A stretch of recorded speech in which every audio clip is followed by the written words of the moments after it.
अभी मजा आएगा ना भिड़ो।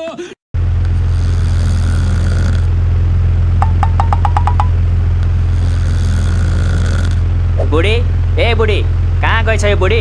कति कराको के कति कराको यही छु त म। हेर तिम्रो छोराको ताल 3-3वटा फ्यान खोलेर सुतिरहेछ गदा। अनि यस्तो गर्मीमा फ्यान नखोलेर के खोल्छ त तिम्रो कट्टु? तिमीलाई मेरो कट्टुसँग के प्रब्लम छ? जे कुरामा नि मेरो कट्टुलाई किन बीचमा ल्याउँछौ तिमी? किनकि तिम्रो अनुहार ठ्याक्कै तिम्रो कट्टु जस्तो छ। त्यसैले तिमीलाई देख्ने बित्तिकै तिम्रो कट्टुको याद आउँछ।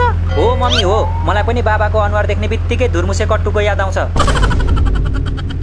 तिमीहरू आमा छोरा मिलेर मलाई रिस उठाएको हो। जो मान्छे 24 घण्टा रिसाएर बस्छ उसलाई हामीले रिसाउनु पर्छ र? यस्तो बुढी र यस्तो छोरा भएपछि म त के गौतम बुद्ध पनि रिसाउनुहुन्छ। तिम्रो त्यो गनाउने मुखले गौतम बुद्धको नाम नल्याऊ है। तिम्रो भन्दा सफाइ छ ल। अघि भर्खर ब्रस गरेको छु मैले। ब्रस गरेर मात्र हुन्छ, कुला गर्नु परेन। लौ अनि ब्रस गरेपछि कुल्ला गर्दिन होला त? कस्तो कुरा गर्छ यार। यो गर्मीमा म मात्र होला भनेको त सबै पागल भइसकेछ। फेरि बत्ती गयो। बत्ती हो कि पखाला हो के? गएको गएकै गर्छ त यार। जाओस् जाओस् अझै जाओस्। बिजुलीको बिल तिर्दा तिर्दा मेरो सातो गइसक्यो। ए बुढा तिम्रो सातोलाई पछि खोजौला के? हाम्रो कान्छो छोरा खोइ देख्दिन त। मलाई के थाहा, म तिम्रो कान्छो छोराको बडीगार्ड हो र? अबे साले गयो होला नि बाहिरतिर। बाहिरतिर होइन भित्रतिर। फ्रिज भित्र छ तपाईहरुको कान्छो छोरा। लौ न किन छिरेको फ्रिज भित्र? अनि तैले चाहिँ रोक्नु पर्दैन भाइलाई? किन छिर्नु दिएको फ्रिज भित्र?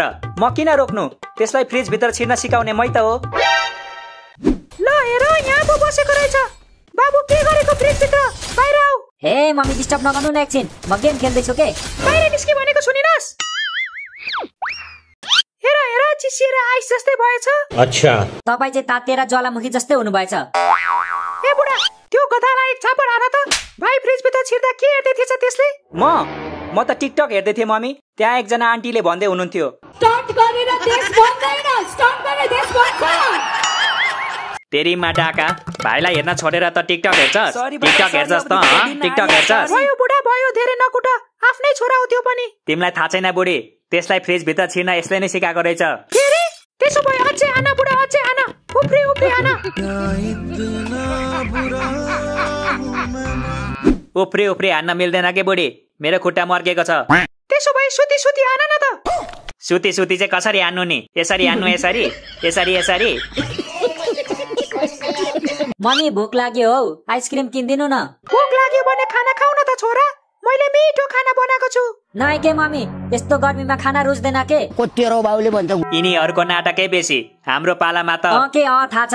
तपाईहरुको पालामा 1 चम्ची पिठो पानीमा उमाल्नुहुन्थ्यो, अनि त्यसमाथि नुन छर्केर सबै परिवार घाममा बसेर खानुहुन्थ्यो। यही होइन त? सुन्दा सुन्दा कान पाकिसक्यो मेरो। साले तू। अनि कहिले काहीँ त नुन नहुँदा आफ्नै पसिना हालेर खानुहुन्थ्यो रे खानामा। क्या कर रहे हैं यार तुम? त्यही भएर पो जतिखेर पनि पसिना आउँदो रहेछ यो मान्छेलाई। ए बाबा, गर्मीमा पसिना नआएर के आउँछ त? असिना आउँछ।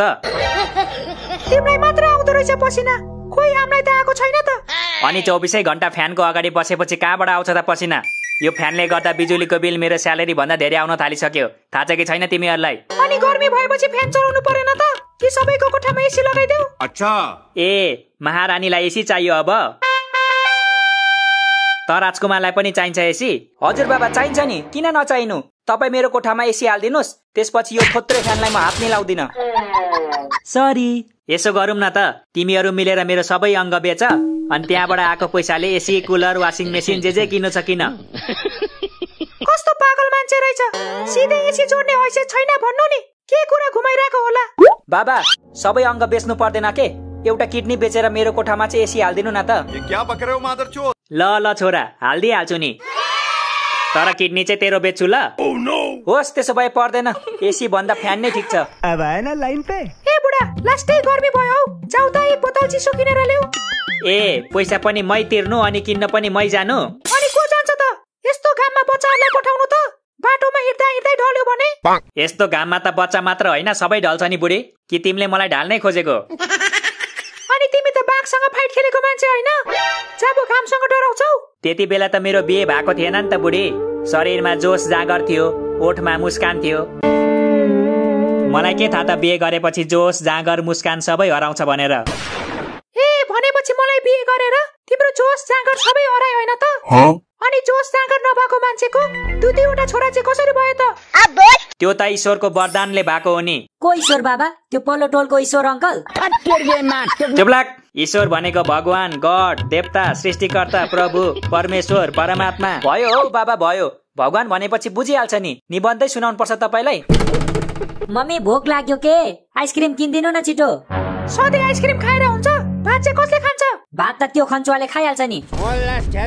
त्यसलाई दिनु न। ओइ भाइ, कसलाई खन्छ भनेको तैले? गाला साला फुट्ला है, होस गर। लु फुटा त, कसरी फुटाउँदो रहेछस् म पनि हेर्छु। अनि त्यसले चाहिँ किन खन्छुवा भनेको त मलाई? खन्चुवालाई खन्चुवा भन्दा के भयो त? 1 केजी मासु एक्लैले खाइसक्छस् अनि तँलाई खन्चुवा नभनेर के भन्नु त? बत्ती आयो, बत्ती आयो, बत्ती आयो। मम्मी सम्झाउनु है तपाईको छोरालाई, नत्र फेरि। नत्र के पिट्छस् मलाई? ल पिट पिट पिट पिट न पिट। साले को बम से उड़ा दूंगा। किन नपिटेको बिचरा खन्चुवा?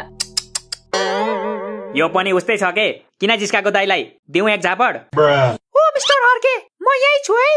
थाहा छ हजुर, थाहा छ। तपाईँ यही हुनुहुन्छ, तपाईको आत्मा पनि यही छ, म पनि यही छु, हामी सबै यही छौँ। अरु केही भन्नु छ? बाबा, तपाईको हालत देखेर त मलाई बिहे गर्न मन लागेन हौ। यो त ट्रेलर हो छोरा, फिल्म त तैले देखेकै छैनस्। फिल्ममा चाहिँ के हुन्छ बाबा? मम्मीले तपाईलाई यु क्यान सी मी भन्दै पछार्नुहुन्छ हो। तेरो आमा जोन्सिना हो र यु क्यान सी मी भन्दै पछार्छ? त्यसो भए तिमी मलाई देख्न सक्दैनौ भन्दै पछार्नुहुन्छ होला नि त। हेर छोरा, गर्मीले त्यसै मेरो दिमाग तातिरहेछ, त अझै तताउने काम नगरे। त्यही भएर चिसो लिएर आऊ भनेको तिमीलाई। मैले भनेको त केही सुने पो? त्यसो भए तिमी लिएर आउन त जाऊ। मलाई प्रेसर छ थाहा छैन तिमीलाई? घाममा नहिँड्नु भनेको छ डाक्टरले। मलाई त झन् टाउकोदेखि खुट्टासम्मै प्रेसर छ, त्यसैले एक दिनमा 20 पाइला भन्दा धेरै नहिँड्नु भनेको छ डाक्टरले। एउटा कुरा भनौँ बाबा, यो भन्दा राम्रो बहाना त म सपनामै बनाइदिन्छु हौ। बनाइहाल्छस् नि छोरा, तँलाई बहाना बनाउनु बाहेक अरू के नै आउँछ र? Dad, don't underestimate the power of your son. You get it? के भनिस् गधा? बाउलाई गाली गर्छस्? गाली गरेको होइन के बाबा? हे तपाईँ पनि। अनि गाली नगरेको भए के भनेको त त्यो भटटट इङ्ग्लिसमा? मैले इङ्ग्लिसमा तपाईको छोरालाई कमजोर नसोच्नुहोस् भनेको के? गाली गरेको होइन। थाहा छ मलाई थाहा छ। मैले त तेरो कनलेज पो चेक गरेको त। के चेक गर्नु भयो रे? कनलेज क्या कनलेज? बोर्डिङ पढेर कनलेज भनेको थाहा छैन तँलाई? तेरो ज्ञान चेक गरेको मैले, ज्ञान। कनलेज होइन हौ बाबा, नलेज हुन्छ नलेज। के साइलेन्ट हुन्छ यसमा? के चाहिँ किन साइलेन्ट भएको नि? कसले मुख थुन्थ्यो त्यसको?